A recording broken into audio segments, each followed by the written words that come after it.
तो दोस्तों मूवी की कहानी शुरू करने से पहले मैं आपको बताना चाहता हूँ कि अमेरिकन पाई 2 मूवी की एक्सप्लेनेशन को मैं अपने दूसरे चैनल पे ही अपलोड करने वाला था, पर अभी सब कुछ इतना परफेक्ट नहीं है, इसीलिए अमेरिकन पाई 2 मूवी की एक्सप्लेनेशन को इस चैनल पर डाला जा रहा है। और अगर आपको अमेरिकन पाई 1 मूवी की एक्सप्लेनेशन देखनी है तो वो आपको हमारे सेकंड चैनल पर मिल जाएगी, साथ ही आपको एक्सप्लेनेशन की लिंक डिस्क्रिप्शन में भी मिल जाएगी। तो मूवी की शुरुआत में हम जिम को नेटली नाम की एक लड़की के साथ देखते हैं जो यहाँ पर अपने हॉस्टल में उसके साथ इंटीमेट होने की कोशिश करता है। वो लड़की भी उसके साथ इंटीमेट होने लगती है, लेकिन अभी इन दोनों के बीच में कुछ भी हो पाता तभी जिम के पेरेंट्स उससे मिलने के लिए यहाँ पर आ जाते हैं। जिम के डैड जैसे ही उसके रूम में जाते हैं तो उनकी आंखें फटी रह जाती हैं। जिम यहाँ पर अपने डैड को देखकर परेशान हो जाता है और उसे बहुत अजीब लगता है। जिम अपने डैड को बाहर जाने के लिए बोलता है। इस पर जिम के डैड कहते हैं इसमें परेशान होने की कोई बात नहीं है, सेक्स करना एक आम बात है जो हर एक इंसान करता है। जिम के लिए इतना काफी नहीं था कि तभी उसकी मॉम भी यहाँ पर आ जाती है और जिम को एक लड़की के साथ इंटीमेट होता देख ऑकवर्ड फील करने लगती है। तभी यहाँ पर नेटली के भी पेरेंट्स आ जाते हैं और उसे एक लड़के के साथ इंटीमेट होते देख उन्हें बहुत गुस्सा आता है और इस तरह जिम का सारा मजा किरकिरा हो जाता है। मूवी के अगले सीन में ऑज को कॉलेज के बाहर बुक पढ़ते हुए देखते हैं। तभी उसके पास स्टीफलर आता है। इसके बाद दोनों क्लासरूम में चले जाते हैं। आज इनका एग्जाम होता है, लेकिन स्टीफलर को ये बात भी मालूम नहीं होती कि आज उसका एग्जाम है। एग्जाम खत्म होने के बाद ऑज हैदर से मिलता है और यहाँ पर हमें पता चलता है कि हैदर अपने समर वेकेशन को एंजॉय करने के लिए शहर से बाहर जा रही है। तभी यहाँ पर केविन भी आ जाता है और ऑज से समर वेकेशन पर जाने के लिए रेडी हो जाने के लिए बोलता है। अब जिम भी कॉलेज से अपने घर आ गया होता है और नाडिया के ख्यालों में खोया था जो हाई स्कूल के समय उसकी क्रश थी। तभी उसके डैड वहाँ पर आते हैं और उसे समझाते हैं कि लाइफ में अगर कोई चीज ना मिले तो उसके लिए परेशान नहीं होना चाहिए, बस अपना हौसला बनाए रखो और कोशिश करते रहो, लाइफ में बहुत मौके मिलेंगे। इसके बाद हम स्टीफलर को देखते हैं जिसने अपने घर पर एक बार फिर से पार्टी रखी थी। इसमें उसके सभी फ्रेंड्स और बहुत सारी लड़कियां आई थी और यहाँ पर सरमन भी होता है। तभी यहाँ पर कुछ लड़के स्टीफलर से उसकी मॉम और फिंच के अफेयर के बारे में बात करने लगते हैं। इस पर गुस्सा होकर स्टीफलर उनको पार्टी से बाहर कर देता है। जब फिंच, जिम और केविन इस पार्टी में एंजॉय कर रहे होते हैं तभी यहाँ पर कुछ लड़कियां आकर जिम का मजाक उड़ाने लगती हैं क्योंकि उन्होंने भी उसकी नाडिया वाली वीडियो को देखा था।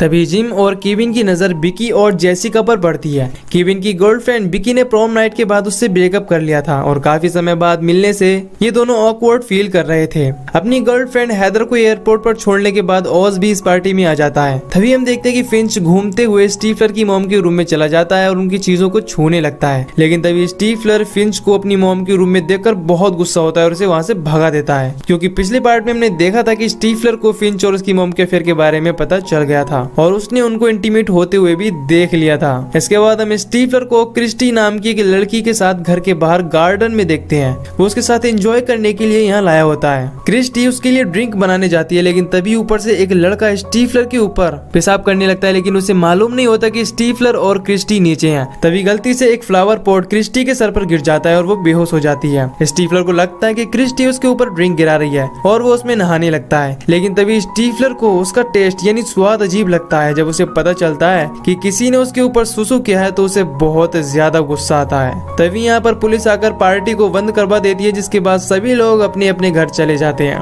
इसके बाद हम देखते हैं कि जिम को नाडिया का कॉल आता है। नाडिया उसे बताती है कि वो समर वेकेशन के एंड तक उससे मिलने के लिए आने वाली है और वो उसके साथ एंजॉय करेगी। ये सुनकर जिम थोड़ा सा परेशान हो जाता है। इसके बाद वो ऑज और फिंच से मिलकर ये बात बताता है। वो उनसे कहता है कि नादिया मुझसे कुछ ज्यादा ही उम्मीद कर रही है। इसके बाद ऑज और फिंच कहते हैं कि अब तुम्हें इन सभी बातों का एक्सपीरियंस हो चुका है और अब तुम पहले जैसे नहीं रहे।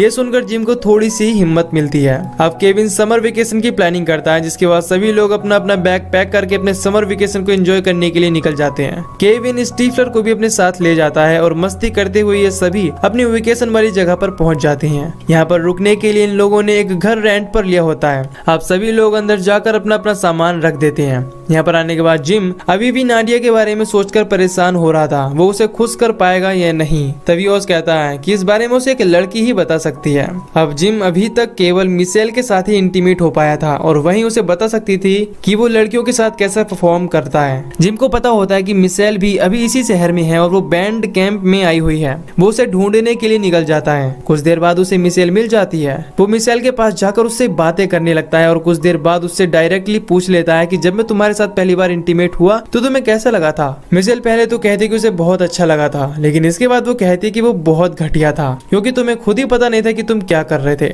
इसके बाद मिशेल वहाँ से चली जाती है। अब जिम पहले से तो परेशान था ही, ये सुनकर और भी ज्यादा परेशान हो जाता है। तभी यहाँ पर बैंड कैंप का डायरेक्टर आता है और उसे अपना ही आदमी समझकर अपने साथ बैंड कैंप में ले जाता है। यहाँ पर उसे बैंड बजाना होता है, लेकिन उसे इस बारे में कुछ भी पता नहीं होता और पूरे बैंड कैंप के सामने उसकी इज्जत का बैंड बज जाता है। इसके बाद हम देखते कि केविन विकी से मिलता है। इन दोनों का ब्रेकअप हो चुका है। ये दोनों कुछ देर एक दूसरे से बातें करते हैं, जिसके बाद विकी यहाँ से चली जाती है। इसके बाद जब ये सभी एक घर की पेंटिंग कर रहे होते हैं तो उस घर से दो लड़कियां निकलती हैं जो एक दूसरे को किस करती हैं। स्टीफलर ये सब बड़े ध्यान से देख रहा था। दोनों लड़कियों के इस अजीब व्यवहार से स्टीफलर को लगता है कि ये दोनों लड़कियां लेस्बियंस हैं। इस बात को वो अपनी सभी दोस्तों से भी बताता है, लेकिन कोई भी उसकी बात पर विश्वास नहीं करता। एक रात जब ओज अपनी गर्लफ्रेंड हेदर से बात कर रहा होता है तो वो दोनों फोन पर ही मजे करने लगते हैं, लेकिन स्टीफलर भी फोन पर इन दोनों की बातें सुन रहा था। जब इन दोनों को ये बात पता चलती है कि स्टीफलर फोन पर उनकी बातें सुन रहा है तो हेदर कॉल कट कर देती है और स्टीफलर की बात से ओज का सारा मजा किरकिरा हो जाता है। इधर स्टीफलर जानना चाहता था कि वो दोनों लड़कियां लेस्बियंस हैं या नहीं। वो अपने दोस्तों के साथ एक प्लान बनाता है। जब दोनों लड़कियां अपने रूम से बाहर चली जाती हैं तो स्टीफलर विंडो से होकर उनके रूम में जाता है और उनको लेस्बियन साबित करने के लिए प्रूफ खोजने लगता है। उसे रोकने के चक्कर में जिम और फिंच भी अंदर चले जाते हैं। स्टीफलर को उनके रूम में एक डिल्डो मिलता है। इससे स्टीफन को यकीन हो जाता है कि ये दोनों लेस्बियंस ही हैं। तभी ये दोनों लड़कियां फिर से वापस अपने घर आ जाती हैं और अपने दोस्तों की हेल्प करने के लिए उनको बाहर ही रोकने की कोशिश करता है, लेकिन वो नहीं रुकती और अंदर अपने रूम में जाने लगती हैं। ये देखकर सभी परेशान हो जाते हैं, जिसके बाद ये तीनों उसी रूम में छिप जाते हैं। दोनों लड़कियां अपने कपड़े चेंज करने लगती हैं और ये नजारा देखकर ये सभी इंजॉय करने लगते हैं। लेकिन तभी इनकी हलचल से डरकर वो दोनों पुलिस को बुलाने वाली होती हैं, जिससे इन तीनों की हालत खराब हो जाती है और बाहर आ जाते हैं। स्टीफलर इनसे कहता है कि मैं ये केवल चेक करना चाहता था कि तुम दोनों लेस्बियंस हो या नहीं। अब इनके मजे लेने के लिए वो दोनों लड़कियां लेस्बियंस होने का नाटक करती है और इनसे कहती हैं कि अगर तुम हमें वो सब करते देखना चाहते हो तो तुम्हें हमारी हर बात माननी होगी। ये तीनों ठरकी राजी हो जाते हैं, जिसके बाद ये दोनों मिलकर सबसे पहले स्टीफलर से फिंच के पिछवाड़े पर थप्पड़ मरवाती हैं। जिसके बाद जिम और स्टीफलर को किस करने के लिए बोलती हैं। ये इतने बड़े ठरकी होते हैं कि उनकी ये बात भी मान लेते हैं और जिम स्टीफलर को किस करता है। लेकिन चीजें तब खराब हो जाती हैं जब ये उन तीनों से एक दूसरे को हैंड जॉब देने के लिए बोलती हैं। ये तीनों भी समझ जाते हैं कि उनका मजा लिया जा रहा है। जिसके बाद ये तीनों वहाँ से भाग निकलते हैं। इसके बाद जब ये तीनों बात कर रहे होते हैं तो स्टीफलर के पास उसकी मॉम का कॉल आता है, जो समर वेकेशन को एंजॉय करने के लिए यहीं पर आने वाली होती हैं। फिंच को जब ये बात पता चलती है कि स्टीफलर की मॉम भी यहीं पर आने वाली हैं, तो वो बहुत खुश होता है क्योंकि उसे स्टीफलर की मॉम के साथ एंजॉय करने का चांस मिल सकता था। कुछ देर वहाँ जिम मिशेल से मिलने के लिए चला जाता है। वो उसे बताता है कि नाडिया को लेकर वो काफी परेशान है क्योंकि वो उसके साथ कोई भी बेवकूफी नहीं करना चाहता, जैसे कि उसने मिशेल के साथ की थी।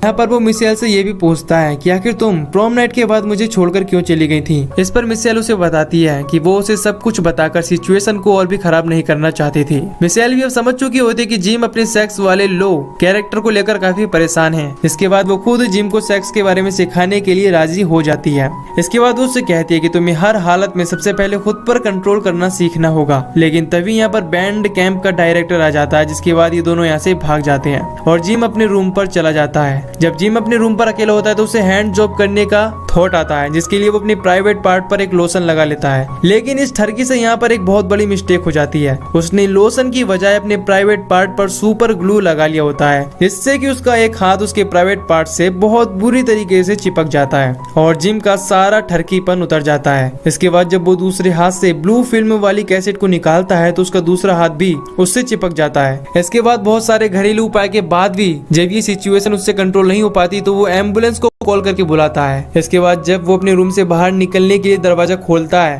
तो दरवाजा नहीं खुल पाता और मजबूरी में उसे खिड़की के रास्ते बाहर आना पड़ता है। लेकिन तभी उसकी एक पड़ोसी की नजर उस पर पड़ जाती है और उसे लगता है कि कोई चोर यहाँ पर घुस आया है और वो पुलिस को कॉल कर देती है। जिसके कुछ देर बाद यहाँ पर पुलिस पहुंच जाती है और जिम को छत के ऊपर घूमते हुए देखकर उसके ऊपर गन पॉइंट करके उसे दोनों हाथ ऊपर करने के लिए बोलती है। इस बेचारे के लिए शायद ये सब इतना काफी नहीं था, तभी उसकी पैंट भी खुल जाती है। इसके बाद पुलिस वाला भी उसकी पूरी सिचुएशन को समझ जाता है और नीचे उतारने मारने के बाद उसको हॉस्पिटल में लेकर जाते हैं। अब यहाँ पर उसके फादर भी आ चुके होते हैं। तभी इनके पास बैठी एक लेडी जिम के हाथ में ब्लू फिल्म वाली कैसेट को देख लेती है और कहती है कि बेटा तुम्हें ये घटिया चीजें घर पर ही रख देनी चाहिए थी। ये सुनकर जिम के डैड का पारा 7वें आसमान पर चढ़ जाता है। वो उससे कहती है कि अगर तुम्हारे प्राइवेट पार्ट में तुम्हारा हाथ सुपर ग्लू से चिपक जाए तो तुम क्या करोगी। इसके बाद जिम डॉक्टर के पास जाता है। डॉक्टर उसके हाथ को वहाँ से अलग कर देती है, लेकिन इससे उसके प्राइवेट पार्ट में सूजन आ गया होता है। इससे डॉक्टर उसे अगले 7-8 दिनों तक अपने हथियार को यूज करने से मना करता है। अब जिम के लिए यहाँ सिचुएशन काफी बियर्ड हो जाती है, क्योंकि नाडिया भी एक हफ्ते के अंदर आने वाली थी। जिम का भी परेशान होता है कि वो उससे क्या कहेगा। जब जिम अपने दोस्तों के पास होता है तो उसके दोस्त उसका काफी मजाक उड़ाते हैं। जिम जब अपने रूम में जाता है तो देखता है कि उससे मिलने के लिए नाडिया यहाँ पर आ चुकी है, लेकिन जिम नाडिया को देखकर थोड़ा भी खुश नहीं होता, क्योंकि अभी उसकी मुसीबत कम नहीं हुई थी। जिम नाडिया से सैटरडे तक वेट करने के लिए बोलता है। उसके बाद जिम मिशेल के पास जाकर इस मुसीबत से छुटकारा पाने के लिए हेल्प मांगता है। इस पर मिशेल जिम को एक प्लान बताती है। जिम मिशेल को अपने साथ नादिया के पास लेकर जाता है और उससे कहता है कि मिशेल मेरी गर्लफ्रेंड है और मैं इसे काफी पसंद करता हूँ और हम दोनों के बीच सेक्स भी हो चुका है। जिम और मिशेल ने एक्सपेक्ट किया था कि ये सुनकर नाडिया वहाँ से चली जाएगी, लेकिन नाडिया को देखकर ऐसा लगता है कि उस पर इस बात का कोई भी असर नहीं हुआ। नाडिया यहाँ पर पार्टी होने तक रुक जाती है। मिशेल जिम को बहुत सारे टिप्स सिखाती है कि कैसे खुद पर कंट्रोल रखा जाए। इसके बाद बारी आती है नेक्स्ट प्लान की, नाडिया के सामने ब्रेकअप करने की। इसके बाद जिम और मिशेल नाडिया के सामने ब्रेकअप करने का नाटक करते हैं। मिशेल जिम को कहती है कि तुम केवल सेक्स के भूखे हो, तुम्हें इसके अलावा कुछ भी नहीं सोचता, लेकिन नाडिया पर फिर भी इसका कुछ ज्यादा असर नहीं दिखता।